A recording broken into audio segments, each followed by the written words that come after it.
Vous écoutez un message enregistré à l'église CVV Paris. Pour plus d'informations, visitez notre site internet cvvparis.fr. Joie d'être au milieu de vous ce matin et de voir beaucoup de visages de passage, mais avec beaucoup de joie de vous accueillir. Et si vous êtes pour la première fois à CVV, soyez le bienvenu. Je m'appelle Johan, comme vous avez entendu. Et c'est une joie et un honneur pour moi de partager la parole avec vous ce matin.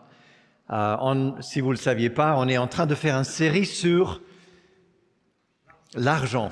Merci, quelqu'un qui se souvient.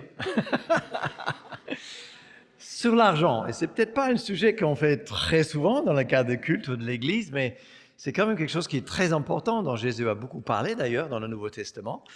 Et si vous êtes de passage où vous n'avez pas pu venir avant, il faut absolument écouter ce que Adrien et Ben ont prêché les 2 semaines dernières, parce que ce que je vais dire ce matin est vraiment basé sur ce qu'eux, ils ont déjà dit. Et c'est pour éviter de me répéter que je ne vais pas revenir sur ce qu'eux, ils ont déjà dit. C'est important qu'on entende bien que ce qu'on est en train de dire est dans un suivi. Et donc, le thème que j'ai ce matin, c'est sur la générosité. Le thème de la générosité. Parce que si on est libéré de la maître de l'argent, qu'est-ce qu'on fait avec notre argent? Et c'est la question de générosité. Et ce n'est pas un sujet facile. Ce n'est pas un sujet facile. Et je crains que ce matin, ça risque de piquer un peu les cœurs les uns les autres. Donc, si vous avez un peu peur, n'hésitez pas de partir dès maintenant. Parce que c'est pas toujours évident d'entendre parler de la question de la générosité. Surtout dans la société où on se trouve aujourd'hui.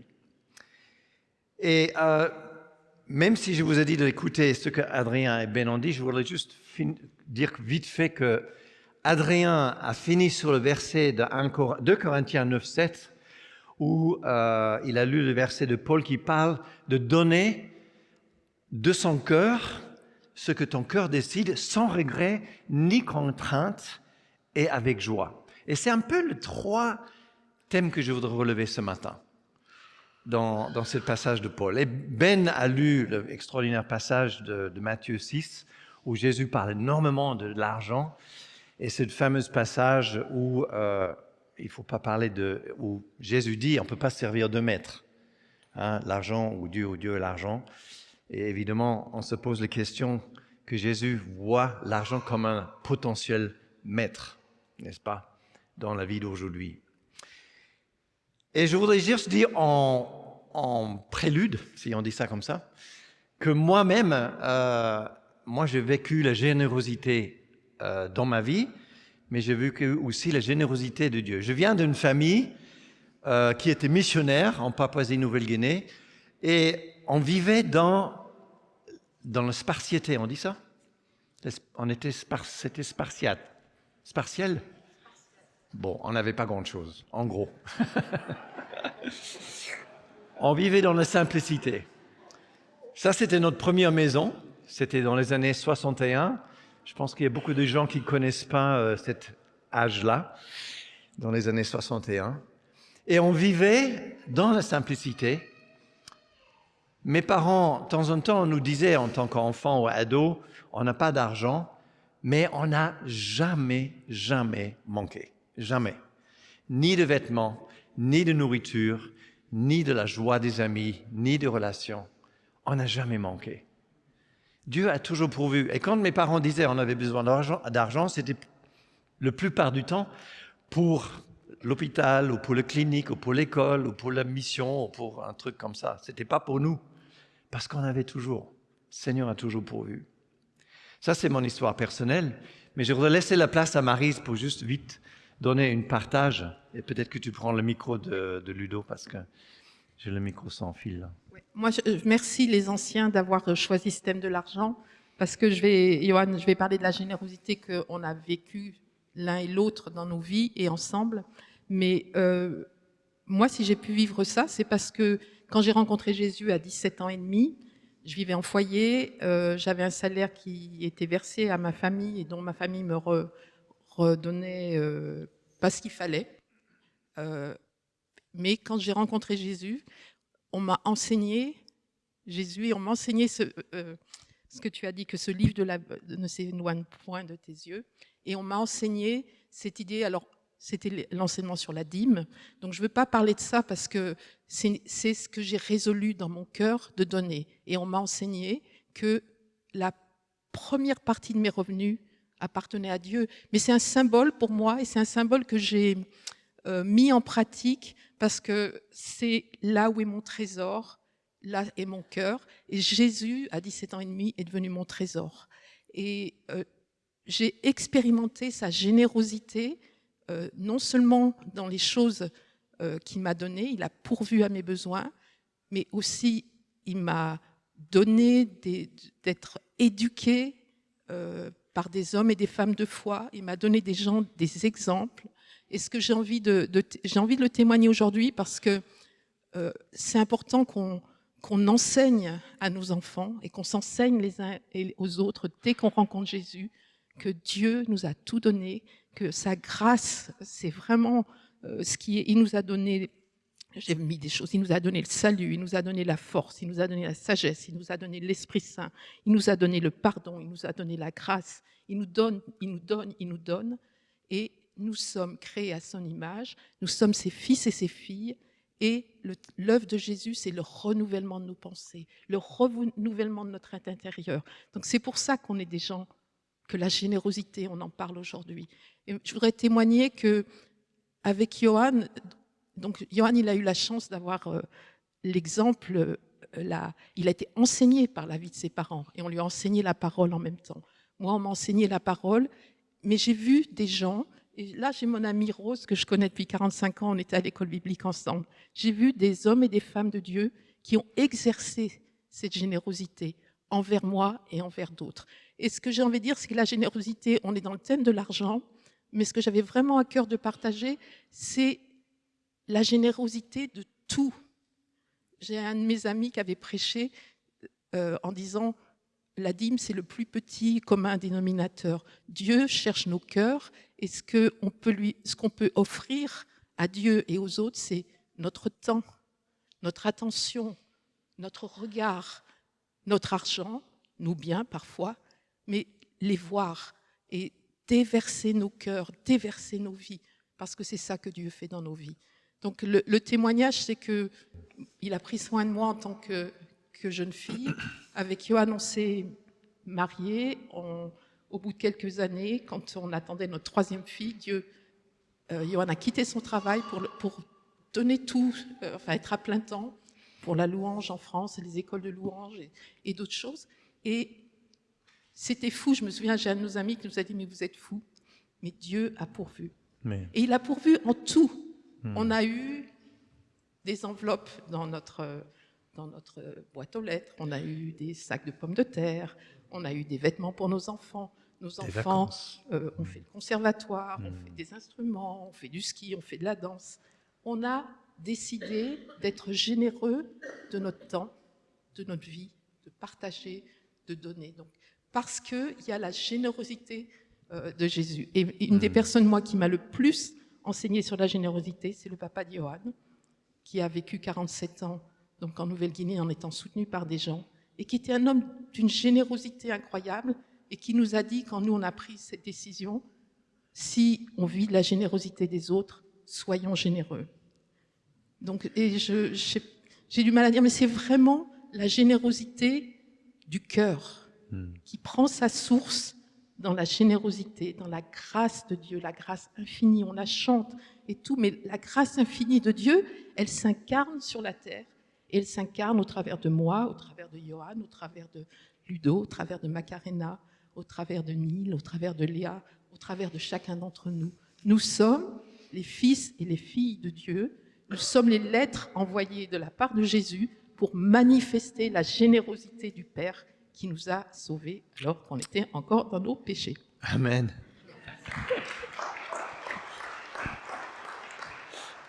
Je me suis dit que tu allais repartir en prêche, là. Je te rends tes notes quand même.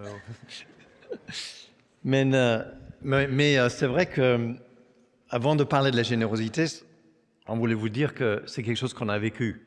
Donc ce que je partage ce matin n'est pas quelque chose de théorique où je sortis des versets bibliques, etc. Mais c'est vraiment quelque chose que nous, on a vécu dans nos propres vies. Et en parlant de la Bible, en regardant dans la parole de Dieu, ce qu'on va faire, bien sûr, c'est aussi pour dire c'est le reflet que Dieu a eu dans nos vies. Et on a un certain âge, comme vous voyez, mais même quand on est jeune, on peut vivre cette générosité. Et je voudrais prendre un passage qui n'est pas très habituel concernant la générosité. D'habitude, on prend les textes dans le Nouveau Testament parce que Jésus en parle beaucoup.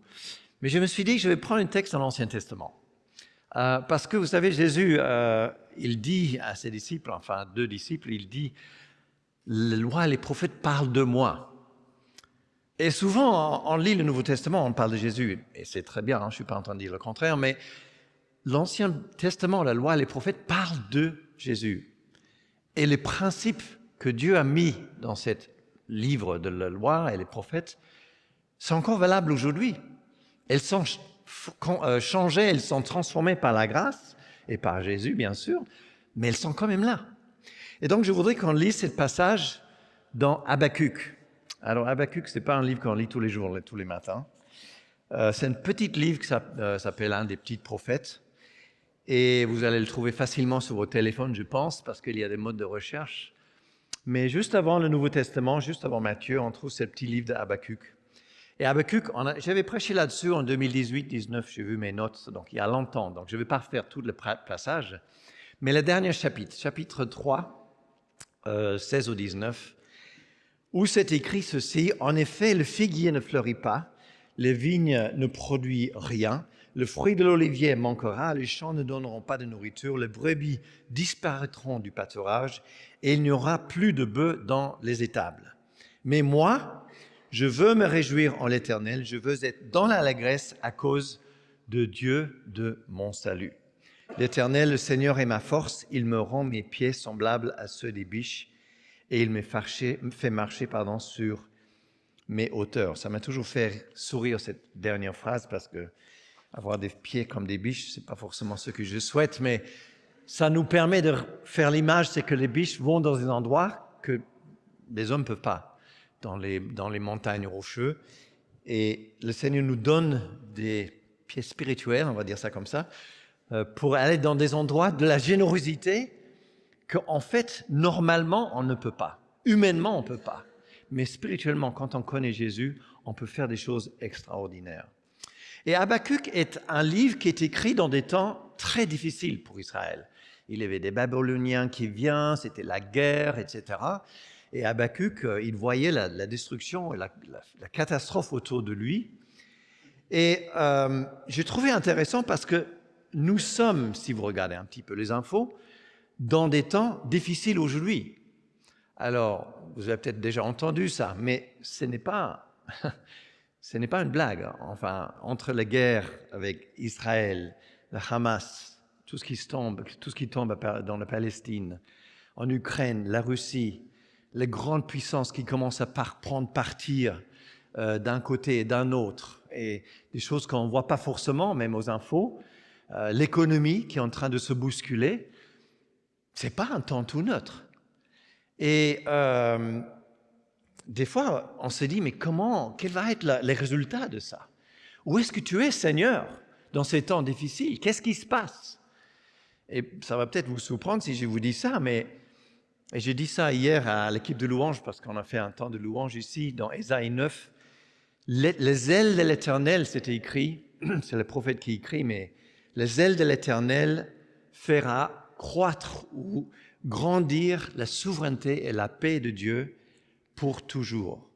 Et c'est les ailes de l'Éternel qui le fait. Donc, quelle que soit la situation politique, économique de la terre, ce que Dieu a prévu, ce que Dieu a préparé, elle va s'accomplir sur la terre. Il faut qu'on reste nos pieds là-dedans constamment. Ça ne veut pas ignorer ce qui se passe dans le monde, mais d'être conscient que notre place et nos pieds sont sous le roc de ce que le Père a prévu pour les nations.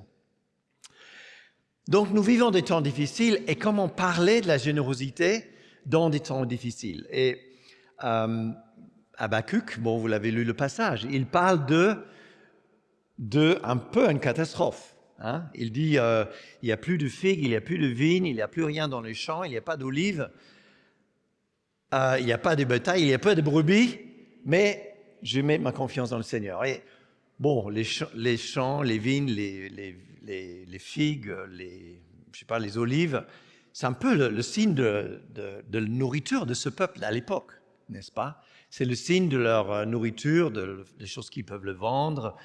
Et ça donne ils avaient une monnaie, bien sûr, mais c'était quand même leur richesse pour vivre.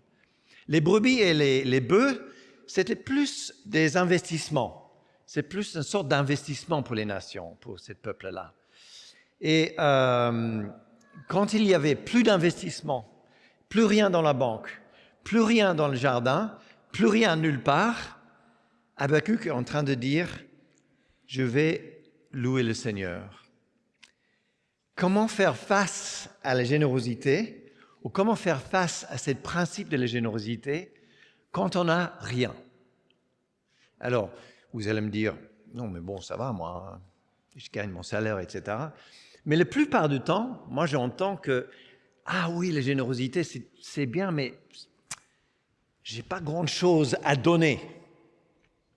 Alors, j'ai besoin de vous expliquer le contexte culturel de ce passage, parce que si on ne comprend pas ça, on ne comprend pas le principe derrière.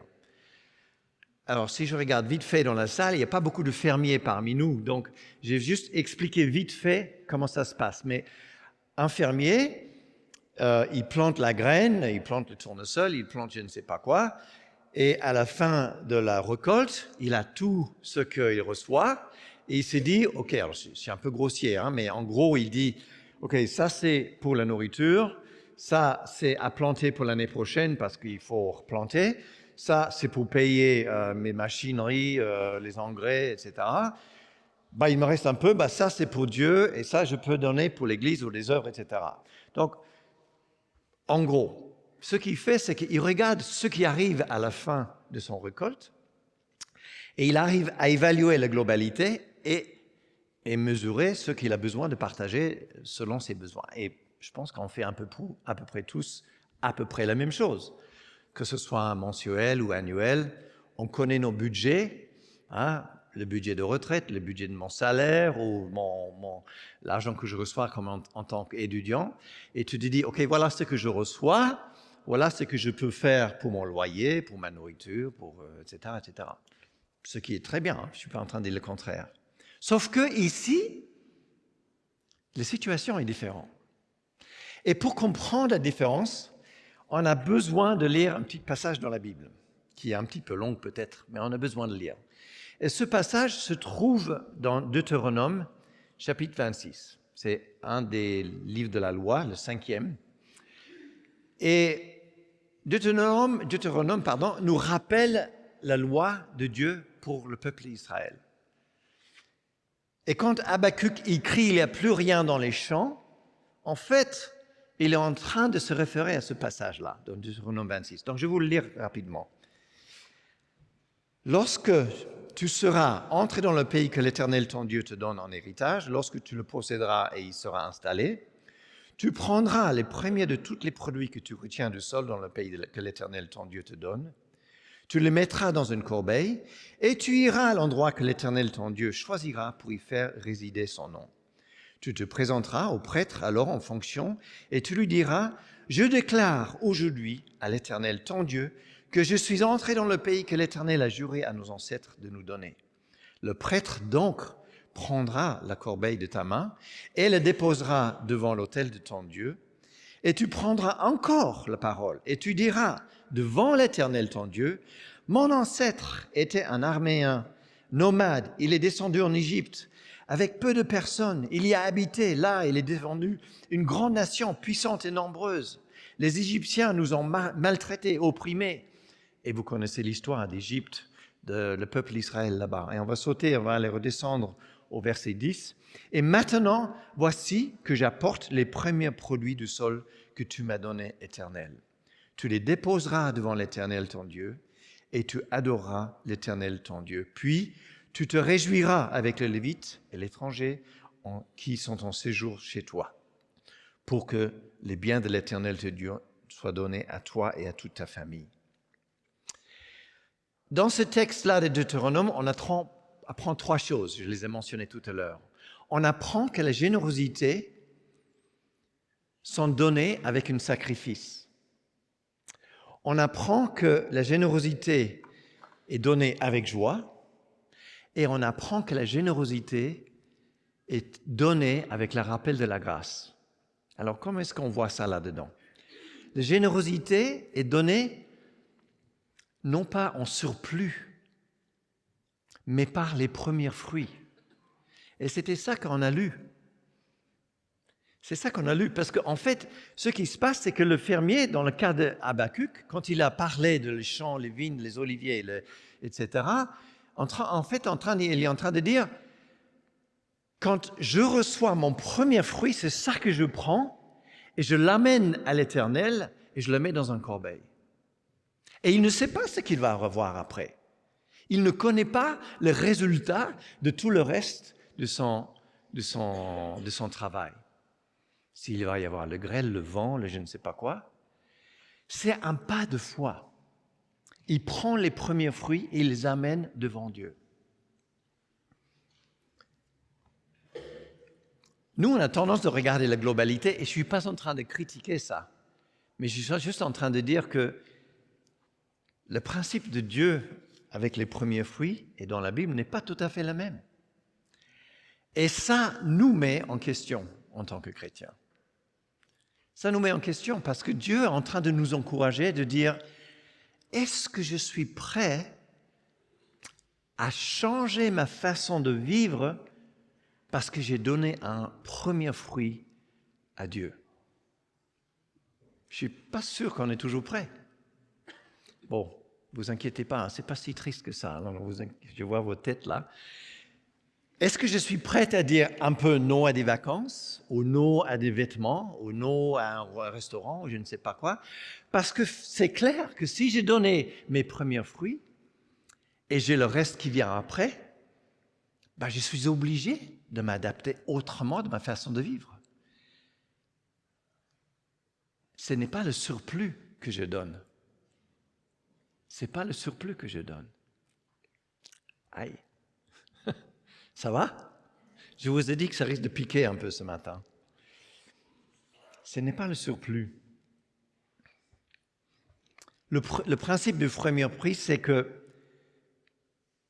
je suis prête à donner pour Dieu parce que je suis prête à changer même ma façon de vivre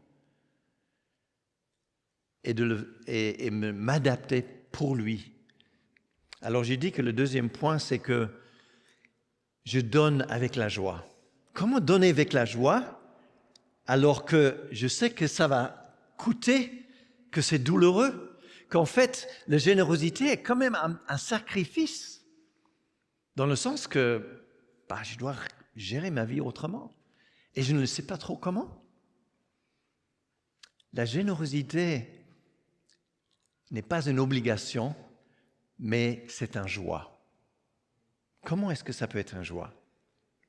Alors, il faut revenir à la passage de Deutéronome, parce que dans le verset 4, le prêtre prendra le corbeil de la main que tu déposeras. Et en le lisant, en l'étudiant jeudi soir, là, j'ai pensé à ça. On devrait faire pareil, parce que nous, on passe les pots là, de plantes pour les dîmes et les offrandes, et on le met dedans et on le passe, quoi.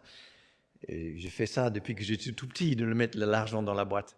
Mais ici, non, on ne fait pas ça. Ici, on prend le corbeil, on met mon offrande dedans, le prêtre, il le prendra, et tu diras, donc toi et moi, nous dirons, on était des esclaves, on n'avait rien, on était en Égypte, on était un peuple nomade, on était des peuples qui étaient perdus. Aujourd'hui, moi j'étais un homme qui ne connaissait pas Dieu. Je ne savais pas qu'est-ce qu'était le salut. Je ne savais pas où j'y allais. Je n'étais pas dans la paix.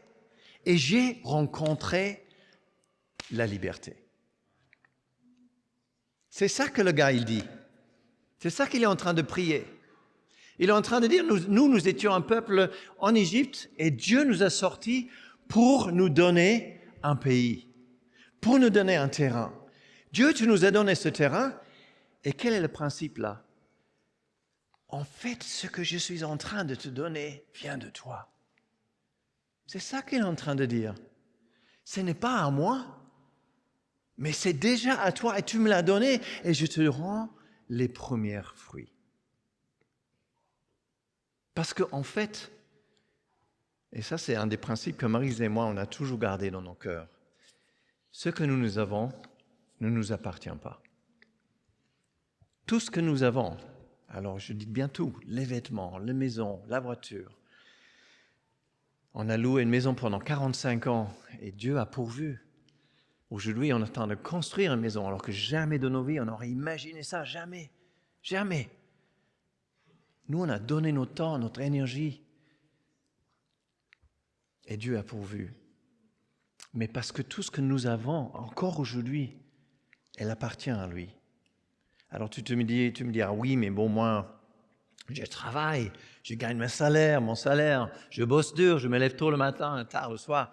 Oui, je le reconnais. Et heureusement que tu travailles. Je souhaite que tout le monde travaille. Mais c'est Dieu qui nous trouve l'énergie, qui nous donne l'énergie pour travailler. C'est Dieu qui nous donne le savoir-faire. C'est Dieu qui te donne les talents pour que tu sois excellent dans ton travail. C'est le Seigneur qui nous ouvre les portes souvent pour avoir le travail. C'est le Seigneur qui ouvre les portes pour qu'à Paris, trouve un appartement, un endroit pour y vivre. N'est-ce pas? C'est le Seigneur qui le fait. Ce que nous avons, vous savez, les amis, c'est pas à nous. C'est déjà à lui. Et ce que tu mets dans la corbeille, et je ne suis pas en train de... Là, bon, on parle d'argent parce qu'on est sur une série d'argent. Mais le temps que tu donnes, les talents que tu donnes, l'amour que tu passes avec d'autres gens, c'est des choses que tu donnes parce que Dieu te les a déjà données. Et ils ne m'appartiennent pas, n'est-ce pas? Alors, qu'est-ce que ça a à voir avec la joie? C'est peut-être pas très joyeux pour l'instant, vous êtes tous en train de me regarder avec des yeux tirés, de regards un peu tirés. J'ai fait un exemple. Nous, on habite Port de Saint-Cloud et on est juste à côté de le PSG, le parc de PSG, là, le foot. Donc, on connaît le foot. Alors, moi, je ne suis pas trop foot. Bien sûr, je regarde le final de rugby, le final de le foot, la fin de l'année, aux fins de saison. On aime bien. On l'a même eu ici sur l'écran un soir. Mais moi, quand je vois de notre balcon le foule de monde qui va au PSG le soir, quand c'est OM, PSG ou je ne sais pas, les grands jeux, quoi. Souvent, on n'est même pas au courant. On découvre juste qu'on ne peut plus garer la voiture, c'est qu'une cata. Mais on découvre qu'il y a un grand jeu parce qu'on ne peut juste plus bouger. Et il y a une telle foule de personnes qui arrivent. Et ils sont excités, bien sûr, les deux côtés, les deux parties. Et ils arrivent là sur place, ils ont payé, je ne sais pas combien, des fois cher, très cher, 200, 500, 800 euros pour avoir une place dans les tribunes proches pour voir leur gars favori pour jouer. Et ok, moi j'avoue que personnellement j'ai un peu de mal de mettre de l'argent comme ça pour voir quelques gars qui tapent sur un ballon d'air. Bon, ok, je ne suis pas en train de dire que c'est pas bien, je suis juste en train de dire que moi, je ne le ferai pas peut-être. Bon, si quelqu'un m'offre un billet, j'irai. On parle de la générosité là, n'est-ce pas? Mais le truc c'est que Ben nous a rappelé le passage de Jésus qui dit « Là où est ton trésor, là où il y a ton cœur ». Autrement dit, là où ton cœur se trouve, tu déposes beaucoup d'argent, n'est-ce pas? C'est bien ça, Là où ton cœur, tu es prêt à mettre les sous. Et les gars qui sont passionnés par le foot, ils mettent le sou. Ils connaissent le jeu, ils connaissent l'équipe, ils connaissent leur joueur préféré, ils connaissent tous les petits mouvements qu'il fait, même quand il est mal à la petite orteil, ils le surveillent. Mais imaginez la joie alors qu'il a payé 500 € pour avoir un billet quand son joueur préféré met un but. Ça explose, quoi. Ça explose. C'est juste, c'est la joie, n'est-ce pas? Et ce n'est pas les 500 € qui lui a coûté. C'est juste qu'il est explosé d'extasie. Parce que quelqu'un a mis son... Extase. Il a peut-être pris de l'ecstasy, effectivement, avant. J'ai un policier qui me regarde de près, là. D'extase. Merci, Thomas, pour ta correction. Tu peux venir me fouiller après, si tu veux. J'ai envie de dire que quand on est passionné par quelque chose, on doit même faire attention de ne pas trop dépenser notre argent dedans, n'est-ce pas? C'est vrai. On doit faire attention.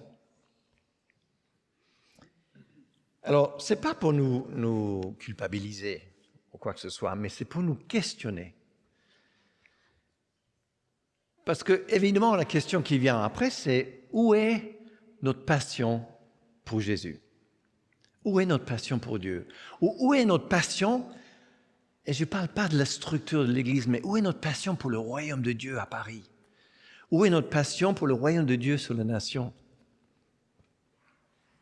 Et ce n'est pas une question de 10%, de 15%, de 5%, ce n'est pas une question de somme ou de taille, mais c'est une question, et Adrien nous le dit au départ, de cœur. C'est une question de cœur. Vous savez, quand j'ai vécu la grâce à un tel point de savoir que je me suis trouvé libre, du coup, ma joie, ma passion, elle prend tout, elle prend ma vie. Et quand je découvre que c'est lui qui m'a libéré et qui me donne une paix tellement profonde et intérieure que ça ne peut pas être vécu autrement par l'extasie, l'extasia, les produits, je suis prêt à tout mettre. Et c'est pas coûteux, c'est un joie. C'est pas un coûteux de traverser Paris pour voir quelqu'un. C'est pas coûteux de donner l'amour. C'est pas coûteux de partager ses propres talents. C'est pas coûteux parce que c'est la joie.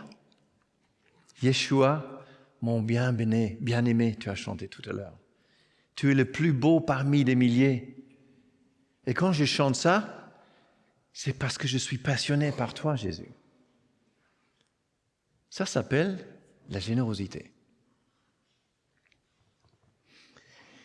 Donc, donner avec sacrifice et donner avec joie, c'est souvent des thermomètres de notre foi. Et je vois le temps qui tourne, donc je vais quand même aller très vite sur le dernier point, donner avec grâce. Parce que Habakkuk, en fait, quand on lit ce passage, il nous tire vers un autre niveau complètement. Parce qu'en gros, il dit, s'il n'y a plus rien, c'est ça qu'il dit, s'il n'y a plus rien, mais alors rien de rien. Et non simplement ça, et je n'ai pas lu le verset, mais dans le verset juste avant, il est en train de dire, les Babyloniens, ils viennent, mes os sont en train de tourner en mollette parce que je sais que c'est la guerre, je sais qu'on va mourir, c'est le fin. Et j'ai envie de dire, avant que j'aille plus loin, que c'est la situation de beaucoup de gens aujourd'hui. Pas simplement dans nos rues, pas simplement dans nos ponts, et je sais que vous ne vivez pas forcément dans la rue, mais on a à Paris beaucoup de gens qui n'ont rien. On les rencontre au feu rouge et ailleurs. On a beaucoup de gens, des chrétiens, qui sont chassés de leur pays, qui sont tués, que ce soit en Palestine, en Israël, en Ukraine, en Russie, et en Afrique, en Haïti. C'est des missions sur lesquelles nous, on soutient dans l'Église. On envoie de l'argent, votre argent. Notre argent, on l'envoie pour ce genre de mission. C'est des gens qui n'ont rien. C'est des gens qui sont devant la mitraillette et qui meurent des fois. C'est pas neutre.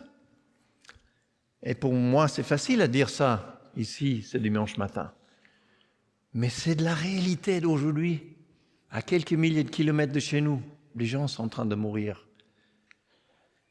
Et il y en a parmi eux qui peuvent dire « Je mets ma confiance dans le Dieu de mon salut ». Il faut arriver là. En fait, vous êtes probablement en train de dire, oui, mais Johan, c'est très bien dans la Bible. C'est très bien dans Habakkuk, c'est très bien dans la théorie, c'est très bien parce que, bon, on lit la Bible et puis on est chrétien, on est spirituel, n'est-ce pas? Mais Habakkuk, il pointe déjà là, dans l'Ancien Testament, un petit prophète, il pointe vers Jésus. Vous vous rappelez, je vous ai dit que Jésus a dit aux disciples à Emmaüs, cet livre, l'Ancien Testament, elle parle de moi. Le Dieu de mon salut, dit Habakkuk. C'est qui le Dieu de son salut? C'est quoi le Dieu de son salut? Parce que lui, il n'avait plus rien dans le champ, mais il se rappelait, et ça faisait référence dans sa tête de juif et de sa culture, que quand mon champ donne rien, et pourtant c'est Dieu qui m'a donné le champ, et je viens avec ce que Dieu m'a donné déjà pour lui rendre, même dans cette disette, je peux venir vers le Dieu de mon salut. D'où il sort ça? Il sort ça parce qu'il se souvient que le peuple sortait d'Égypte. À un moment donné, ils ont dû tuer un agneau, et le sang de l'agneau sur le linteau a fait que l'ange de la mort ne passait pas dans leur maison pour tuer le premier-né. Et ce peuple d'Israël a pu sortir parce qu'il y a un petit agneau qui en est mort. Et ils ont probablement posé quelques questions, en se disant, on n'a pas très bien compris, mais voilà, on est sortis. Et ils ont continué ça des dizaines de siècles après pour rappeler qu'ils sont sortis d'Égypte. Et c'est Jean le Baptiste qui dit, voici l'agneau de Dieu qui ôte le péché du monde. C'est Jean le Baptiste qui, à nouveau, quand les Juifs ils ont entendu l'agneau de Dieu, ils ont fait le lien. Ils ont fait le lien. Et Habakkuk, il fait le lien. Il dit, c'est le Dieu de mon salut. C'est lui qui est mort. Et vous savez, Jésus, quand lui, il est mort, n'avait rien. Rien. Matthieu nous dit que le Fils de l'homme n'avait nul endroit pour poser sa tête et se reposer. Et même à la croix, on lui a pris son dernière tunique. Jésus était nu sur la croix. Les photos, il y a toujours une petite serviette là, mais il était nu. Complètement nu. Il a tout donné. Et notre liberté, vous voyez, et la grâce que nous vivons, a coûté la vie d'un homme. Le peuple d'Israël, ils ont connu la grâce. La grâce, dans l'Ancien Testament, il y en a plein d'endroits où on voit la grâce de Dieu. Le peuple d'Israël savait que la grâce existait. Nous, on sait que la grâce est coûteuse. Parce que Dieu a donné. Dieu a donné. Pour toi et pour moi. Et c'est de là vient notre générosité.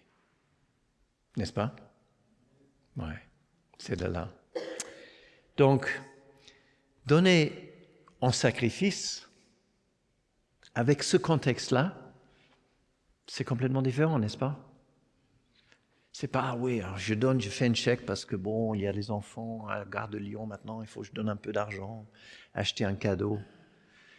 C'est pas, oui, il faut donner ma dîme, 10% ou peut-être 15% ou peut-être moins. C'est pas ça, c'est rien à voir. Mais c'est parce que Dieu a donné. Et je donne avec passion parce que j'ai la passion pour le royaume de Dieu. Ça va? Je vais clôturer parce qu'il est temps de clôturer. Et je sais qu'il y a d'autres choses à dire ou à faire, mais je voudrais peut-être juste prier. Est-ce que je peux vous inviter de fermer l'œil un instant? Parce que le sujet de la générosité semble simple comme ça, mais en fait, il nous met en question.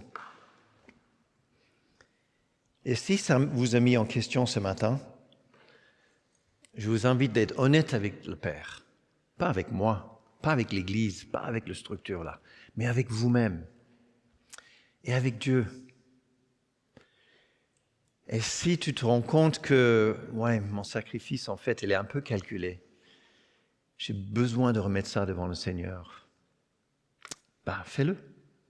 Si tu as besoin de réaliser que, ou si ça t'a parlé, que je donne, mais c'est pas vraiment la joie, c'est un peu l'obligation. Ou peut-être tu as oublié que Dieu a donné, que Dieu a tellement, tellement donné pour que nous, on trouve la vie. Demande pardon et demande au Père de te redonner cette joie, de te rappeler la grâce. Et prends le pas de dire oui, je vais prendre un pas dans le sacrifice et dans la générosité. Seigneur, merci parce que tu as un Père qui est bon envers nous. Et tu viens avec douceur, avec simplicité, avec ton esprit, non pas pour nous condamner, mais pour nous encourager à grandir en toi. Saint-Esprit, je prie que ce matin, la générosité, mais non pas la générosité selon le monde, par le surplus, mais la générosité par ton esprit, devient encore de plus en plus l'ADN de notre Église. Seigneur, je prie que, non simplement dans nos propres dons, mais en tant que communauté aussi, que ce soit pour la mission, que ce soit pour les œuvres, que ce soit dans la libéralité, Saint-Esprit, que nous, en tant qu'Église, on soit prête à donner parce que tu as donné ton Fils. Amen. Seigneur vous bénisse.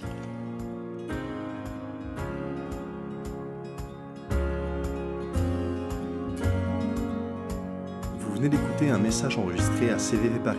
Pour plus d'informations, visitez notre site internet cvvparis.fr.